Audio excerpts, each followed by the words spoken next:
Zach Sang and the gang right now in the studio. The one, the only, the legendary, almost legendary in my mind. Yeah. Thank you. Iggy Azalea, hello. Hi. Hey. You look so beautiful today. You really do. Oh, I do. Yeah. Thank you. Does your necklace say Young Azalea or? Yeah, it does. My boyfriend gave this to me maybe a year ago when we went on our first vacation. It's his last name and my last name. Very nice. How's that relationship been? It's been a great relationship. Yeah, how's that been going for you? Yeah, going good. Yeah, he's good. He's great. But I feel like have lunch later. Very nice. Have you seen your relationship, grow closer and closer, not only due to how long you guys have been together, but because you guys have gone through a lot of stuff together? Yeah, we have, especially this year. Yeah. It's only February. I know. I thought that earlier. I was like, why am I off to such a bad start? No. Let me tell you what a bad start I got off to for 2015. First of Tell all, me. I woke up and I was robbed Oh, while I was asleep. What? In my hotel room. Oh. Yeah. what did they take from you? They actually took my boyfriend's money that he won at blackjack, which was maybe like $4,000, and his wallet, which they then dumped in a woman's bathroom downstairs. So What? that was good in Las Vegas. So that I just woke up to a bad 2015. But it's making its way around now in February. But yeah, it was. I just think I had an unlucky start. I don't know what happened. Is it hard to get into a funk like that?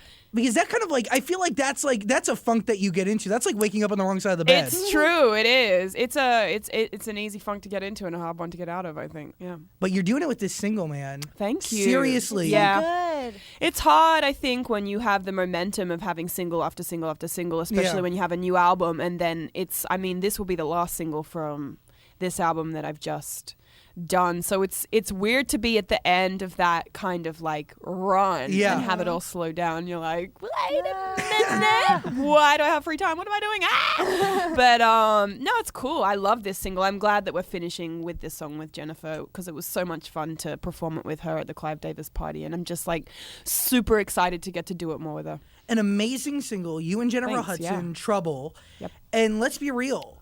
You really are, and I'm going to say this, and you can take it as you wish, but I'm going to be honest with you. You're a genius. Thanks. And I feel like I tell my boyfriend that every day. Yeah, see? and I'd be your ringtone. If only he would believe that. And I feel like that came through with this single. And Jennifer Hudson has come out and said, you wrote the screenplay for the music video. You directed the music video. Yeah, I did. And let's be real. You had one hell of a 2014. I did. You took the world by storm. Thank you. And I'm going to speak from someone who monitors the media, obviously, talks about it every day. You don't get nearly enough respect, Iggy Azalea. Thank you. Because the hard work that you put in, the sacrifices that you make to get your art and your craft out there, and everything that comes along with it, I feel like in every interview you've done in the past, nobody respects it at all. I agree. They just want to talk about if I had a penis or not. Exactly. And You it's don't. You're a lady. oh my Seriously? You're a god. fine lady. Thank you. I got so pissed when I was watching some of the interviews yesterday. I was interested because you don't do many. Yeah, no, I don't. That's why. Yeah. And And now the more you know. Iggy, I got it because if that was me, why in the world would I put myself out there literally to sit behind a setup just like this to get ridiculed and not appreciated? Because That's true. when you're working on that album, And then have them be like, why won't you come back? Yeah. Like a bunch of dudes mean mugging you. I wonder why. Okay, yeah. Do you feel like honestly that you don't get enough respect from the hip hop community? Because that's where you were doing Hot 97, you were doing all of the hip hop radio stations. Do they not give you the respect you deserve? It's a weird... no, I think ultimately they don't, but I think it's very frustrating for me with them because I'll have personal relationships with them outside of the media that people maybe don't understand or realize how deep that goes. Sure. And so then I find it particularly personally offensive when they'll kind of, I think, oftentimes take on the general opinion of others or the viewership to try to get clicks and things like that I'll kind of be like, finding this pretty unrespectable right now. Yeah. Which, you don't text my phone. No. Yeah. Okay. But it's fine. It's fine. Hip hop is tough. It's a tough world out there for rappers. Is it a game that you still want to play moving forward? That game? No. That's why I don't do interviews. Yeah. I'm not playing that game. But because you know what? You're above it. Yeah, you don't in every Thank sense of you. the word. Yeah, I think it's a game I just don't think I see now I don't have to play it. It doesn't really benefit No. me. It only kind of helps to put out misinformation or things that just aren't really helpful to me or people understanding my character or who I am or my art. And so I feel it's not, there are times when sometimes I think it's necessary to play the game or to do things or have conversations or answer questions you might not want to answer to get something that you might need. Yeah. And then it comes to a point where you don't really need to do that No. anymore. So much. We got Which it. is where I'm at now. Yeah, because here's the deal. You're at a place which I like to call a nice sweet spot. Yeah, I'm in the sweet spot. You have found your crowd. You have found where you belong. We Yeah. embrace you with open arms. Thank you. I appreciate what music is, not from a commercial standpoint, from an art standpoint, just because Yeah. I have a lot of friends who are in the industry making music. People you've worked with. Ariana's a good friend of mine, and I know she goes through the online thing in her own way. She does. You know? She goes through the diva thing. Yeah. That's what they chose for her. They did. You've got to have something. Everybody's got something. Everybody's They gotta have do. something. Yeah, it's just growing pains. I think everybody goes through it in one way or another. And it's funny because I'll look at other artists or other artists that are my friends, especially when I was on Jingle Ball with everybody. Yeah. And Yeah. they'd be like having such a sweet time. And I'd be like, why do they have it like so good and so easy and I have it so tough? But then everybody actually has their own Yeah. thing. Yeah. And they all have their own thing. You've all got your thing that you kind of get pegged as that you got to deal with. When you think back to growing up in Sydney and, live with your family, doing your own thing, Yeah.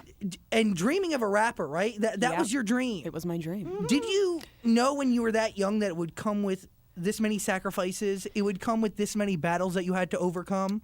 Because you're still overcoming them. I am. I will forever be overcoming them, I think. I don't know if people will ever get used to the idea, but I did know that it would happen eventually for somebody, Yeah. and I really wanted to be that person. I wanted to be the person that was the first one to do it or to overcome it or to climb that mountain, and I didn't want to be the second or third, so I kind of rushed in and hoped that I would exist in a time where our generation would accept that idea of hip-hop being globalized or being crossover or being a mesh of other styles. Or And I'm happy universal. I'm here, yeah. Universal, exactly. I think it can be more things. I think rap can exist in different capacities other than just what it's Yeah. traditionally supposed to. And I don't really feel like that takes away from anything. I just think it adds another audience, a greater audience of people that might not necessarily feel rap is for them, but they might hear Exactly. something a little different and think, let me reconsider. Maybe I should research more artists, or maybe rap is more than the cliche of what I thought it was. Mm-hmm. Right. And I think that that's cool. I feel the same way about rock music or all the different alternative rock music or songs, or some are more pop and some are more heavy metal. And I think that that's a style of music that's been rooted in blues and has a Of lot course. longer and deeper of a history. And hip hop is kind of, I think, making its way into that evolution to where I hope that we see it have sub styles, and I'd like to see that recognized at award shows instead of just having the Agreed. one hip hop, Yeah. when it can mean so many different things. And then we start to have a controversy of, is this hip hop or is this not? Is that a better record than, is Common a better record than Right. Iggy Azalea because one's commercial, Exactly. one's this? I don't think one is better than the other, and I think they're both equally hip hop, but I think I would like to see it recognized more because it's a culture that it is universal Yes. now, and it is global, and it influences us commercially and in a mainstream way, and I really think that should be reflected. I don't think it's reflected at the moment. When you look back at your journey so far, why was it hard for you to break into the rap game, and why do you feel like they don't show you the respect that you deserve? Well, And be honest. they know deep down. I think I know too, but I'd rather hear it from you. I think they know. I think they know. They just don't want to admit it. That's what I think. I have a feeling. And I think that's why they're mad. Because Yeah. they do know that I actually am good. You are. And they can't really accept that. Surprise. I think they know.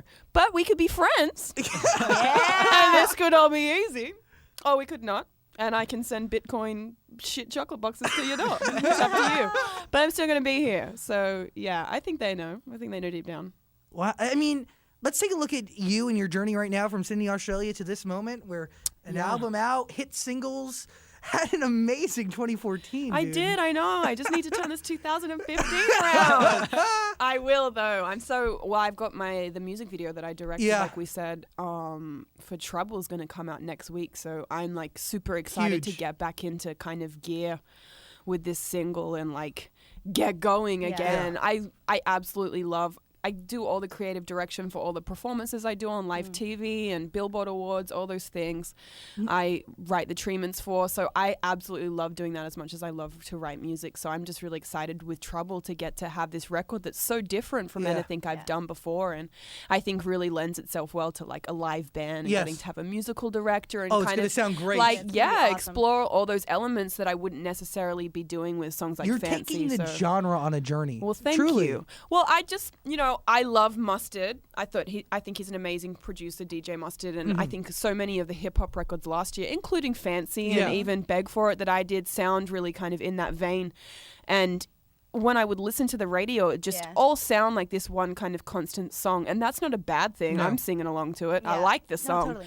But I wanted a record that would set me completely apart from that could live in another world and be totally different. And so for me, that was Trouble. When I heard it, I just was like, I have to make this a rap song because it's awesome. Is there pressure on you now after the success of Fancy and all of your singles this year? I mean, is there pressure to outperform what you've last done? Because you've set the bar high. I know. It's hard when you like break a Beatles record and you're like, now do it twice. Now what? Now just do it one more time. It's hard. Yeah, it's a record for a reason. I mean, it hasn't been broken for many years. A long time. It's a tough bar to set for yourself. I think for me, I don't necessarily measure success in how many sales or singles you move. To me, I think it's about how you impacted culture. And for Fancy, I felt like I really did that, regardless of the numbers. I saw yellow plaid in the front of every store window. And Amazing. to me, it was things like that I felt like, wow, I saw Clueless run on TV 5 billion times. And I don't know if that was to do with the fact that people had a re-inspired interest in it because of the music video. It could be. But I would notice things like that made me feel like this is impacting culture in some way, that kids are noticing this thing and rediscovering things. Exactly. And to me, that's what it's about. That's a sign of success, and I would love to be able to do that again, especially with Trouble, and maybe have kids rediscover some of the greats and this style of music or sound of instrumental that we don't really hear that much. Take a second with me and let's talk about the next generation, because Yes. I look at the both of us and I think that we are the next generation. 21, 24, Yep. killing the game, I think. Killing the game. I mean, my studio's not, killing the game status, though. but You're it's still coming. killing the game. You You're know, bi-coastal. Yeah. You're killing the game. the next generation is very important. It is, yeah. Right? And when you say you were to retire tomorrow and you were to just look back at your career, what do you think the biggest impact you made on a generation? Those kids that listen to you, those kids that follow you on Twitter, Instagram, how did you impact them? I think I just opened their minds up to maybe feeling like they can be able to do whatever they want, or not so much worry about whatever their stereotype is. I see so many kids will be like, I'm from Ireland, but I really want to do whatever the hell, and I'm scared to do it. And it's like, just do it, man. Look at me, I'm doing it. Who cares? Just do it. Go out and do it. So I hope that I inspired that in people to see that maybe the unlikely person can still be an underdog, can still be a success. And the things that you think would just absolutely never be successful in a million years actually can. People can connect with them and identify with them. And I think people are much more strange and eclectic than you'd think. And I think I'm kind of evidence of that. Maybe we're not as like cliche as we think we all are. So I hope that we could see some other really interesting characters come out as a result of me being a weirdo and doing this. How crazy is that? That you can, a little girl from Sydney, Australia can take a look back and say, you know what? I impacted a generation. I did that. Yeah. It's pretty weird. It's even stranger when you lived it. How often do you take a step back and you look at your life and you see how far you've come? And you think about where life was, a decade ago. That is true. Not too often. I try not to think about it too often. Really? Yeah, I don't know. Australia just seems so far away to me. I don't think about it too much. I'll probably think about it when I go back next. That's when it kind of blows my mind a little bit, when I'm actually at home. Do you miss home at all? No, I've lived here for 8 years, so I kind of feel like this is my home. This is it. Yeah, when I go back, the last time I went back I was on tour with Beyonce, and I went back, that was 2013, and I hadn't been back for a few years, and I kind of realized that I don't really fit in there anymore. And I'll never fit in here. And I think a lot of immigrants will kind of or expats will understand what I'm saying here. You kind of, when you move to another country permanently, exist in this weird space where you're never really at home anywhere anymore. You're never really 100% anything. I'll never be all the way Australian. Australian people think I still talk a little funny or I do things a little weird. Why do I want to eat peanut butter and jelly? Why do I want cheese on my macaroni? Delicious. And it's a little strange, but then I come here and I'm so Australian. Yeah. And to the Australian people, I'm so American. And so you're never really, it's like you kind of almost lose your identity. But in doing that, for me at least, I found it incredibly freeing to just say, well, okay, I don't really belong anywhere, so therefore I can just do whatever I want and be whatever I want. Create the own place. I can create whatever I want. I mean, my father said to me once, your home is just the dirt under your feet, and that's really all it is, and everything else is just for you to pay taxes.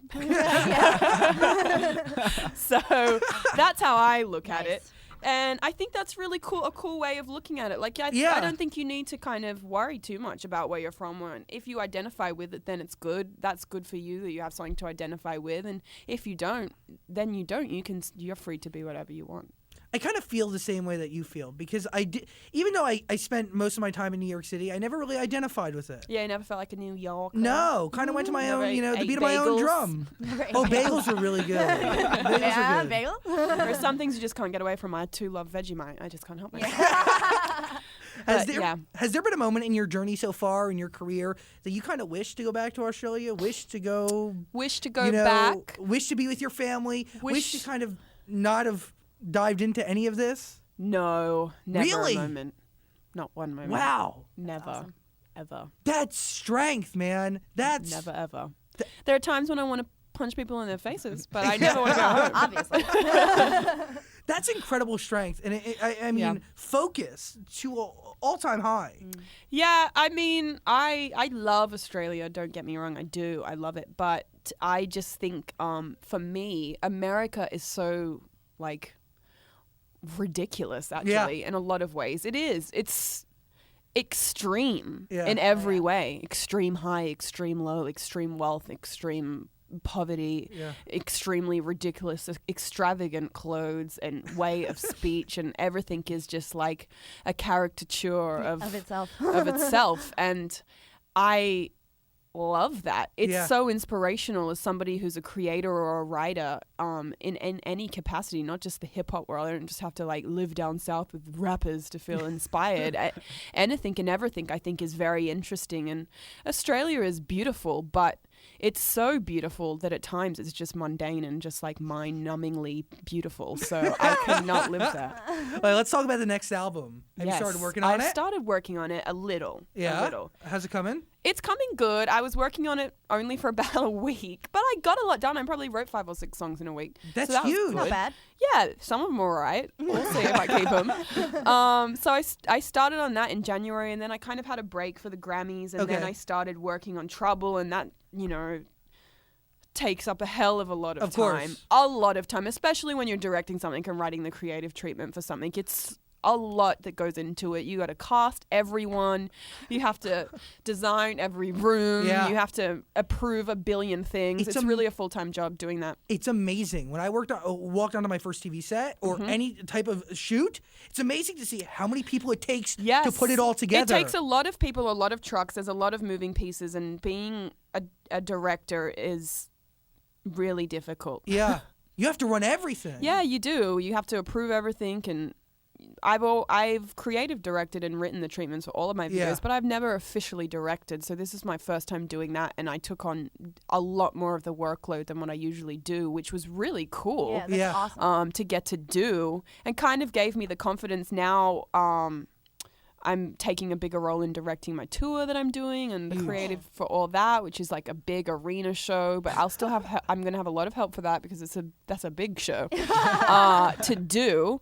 But so I stopped working on my album because of that. and now I'm going to get back into. I went to Dubai and I've been all over the place. I just got back, so I'm going to start working on it again. But that's why my album was very angry the week I did write on it. Because I was having such a bad 2015. So it's a very aggressive album so far, but I'm sure it will get a lot more happier and up-tempo as we go along. Yeah. You look back and you're like, what was I going through? It's really mad. There's like lots of screaming and like very like mean, dark songs. Like goth heavy metal rap. Yeah. It's very like thrasher type album right now. Nice. So I'm working on that. Like yeah. I had to quit social media. I was like, this album is just too aggressive. I have to stop. Hold on. Let's talk about that because I love your tweet. I have your tweet here. You wrote, I feel the hatred and painness I see online at all times is at making me become an angry person. I cannot be that. The internet is the ugliest reflection of mankind there is, and I applaud you for that because it's true. The truth.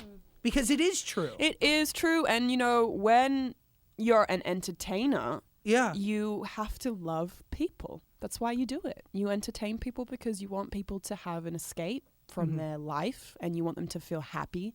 And that's what an entertainer lives for, just to see you have that look in your eye that you had such a good night and now you're going home, but you wish you could relive it. And that's what I'm here to do. That's what I love to do. And so I can't hate people and do that at the same time. It makes no sense. And I found myself kind of going online and just seeing stuff that would make me so frustrated, and not just things related to me as well.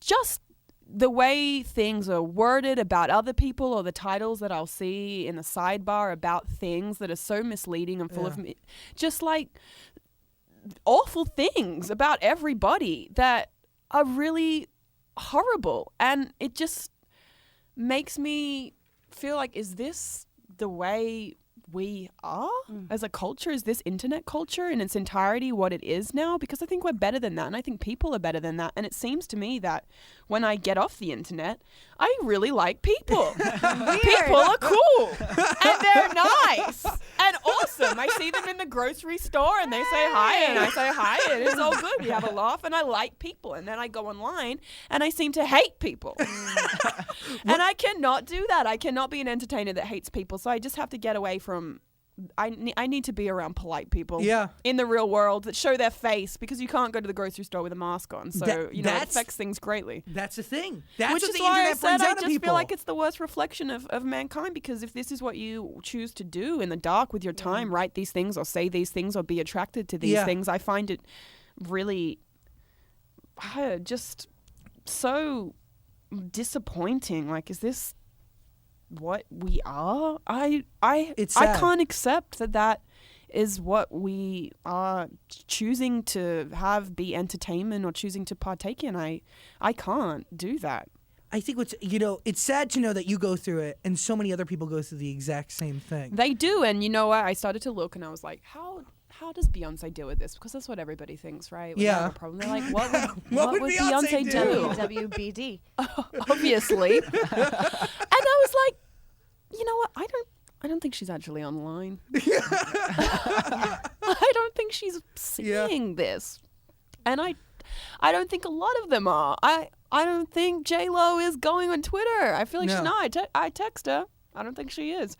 So I think, maybe those older people come from a generation where it's not so social media focused that our generation is, and it's easier for them to disconnect, whereas maybe we're kind of trained to be consumers of these products that we can't stop. And there's nothing wrong with going on social media every day, by the way, as long as you don't have a negative experience. But if you come away from it every time feeling like you're having a negative experience, then I think you should stop. And I think sometimes in our generation we forget that you can actually turn it off. Mm-hmm. Yeah, I was going to ask you that. Like, is that your advice for you girls listening? You can actually turn it off. Take a minute. You can, and I think it can be really awful. You know, I think I still feel good about myself or my image, but I think it's been beat up a hell of a lot via the internet. Or there are things that I would look at myself, or even sometimes my own body, that I didn't see before, that I never had an issue with, that I'd start being like, do I need a nose job? No, I don't need a nose job. Your I nose don't. is great. My nose is completely perfectly fine. But you start to get these thoughts in your head because other people are putting them in your head. And I think that's a negative thing to walk away with. If you're walking away with things, if you're online as a regular person or any person, and you start to have these awful conversations with yourself as a result of partaking in the internet, you can turn it off and feel completely fucking great about yourself. And that's what you should do. And that's what I'm doing. I had a great vacation in Hawaii. I had an awesome time. I came home, I put the internet on, and I was like, I have cellulite. And it's apparently very unacceptable. Everyone I know has cellulite. Science. What the hell? Literally science. You should look at me in any form of a bathing suit. And that's when I kind of was like, you know what? I think enough is enough. I think that I like myself.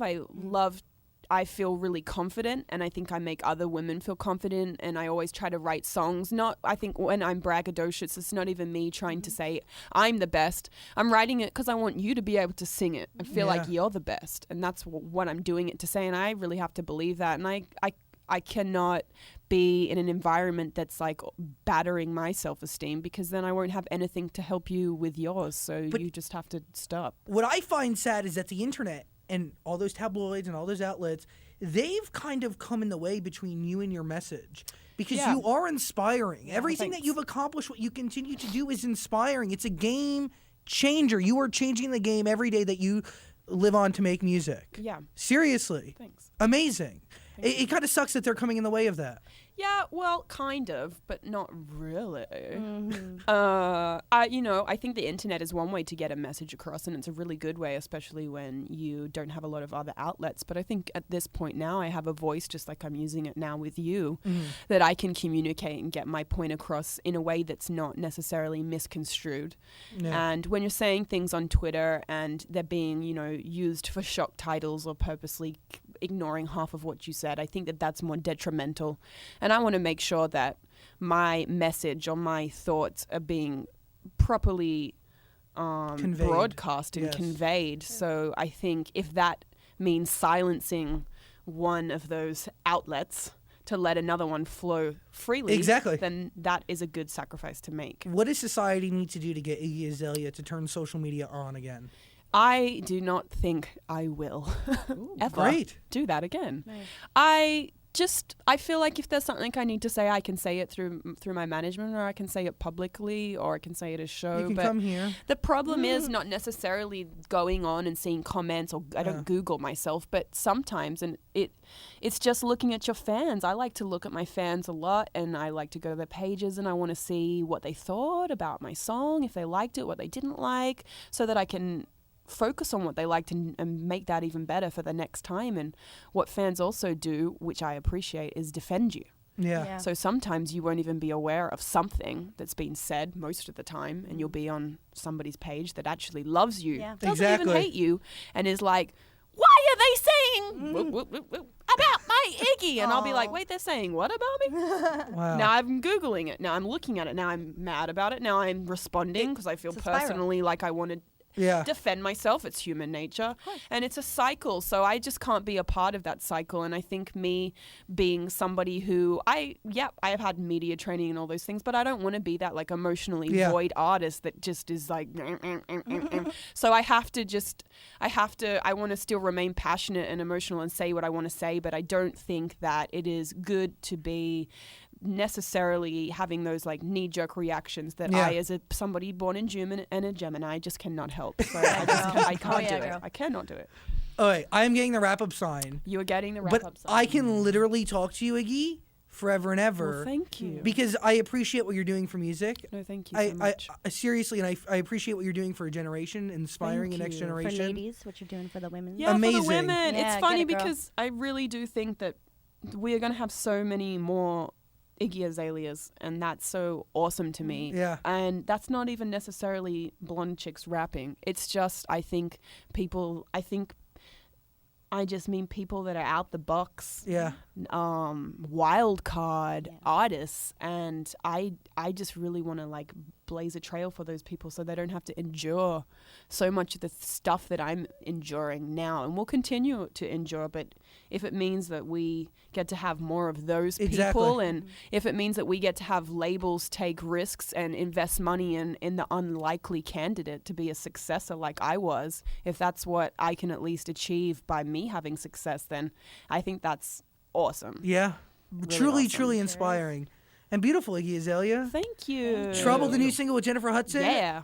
Second album coming soon. What can we expect real quick? From my second album, well, at the moment, as I said, I just started, but one thing that I'm really trying to focus on is writing songs that don't necessarily have features as hooks. That's kind of going to be my second afterthought. I really want to try to have some songs that don't rely so heavily necessarily on melody or other singers, and I really want to try to do that just for me and one of my goals. I want a hit that's just Iggy. me. Yeah. But there are some other hits that are not just me Yeah. that are coming soon. I've got my song with Britney that she's got coming out that I personally feel is a very massive hit. Unbelievable. Yeah, so, you know, I love collaborations. I love working Yeah. with people. So I'm definitely still doing collaborations. But for now on the album, what I'm just really trying to work on is having something that's so solid with just me.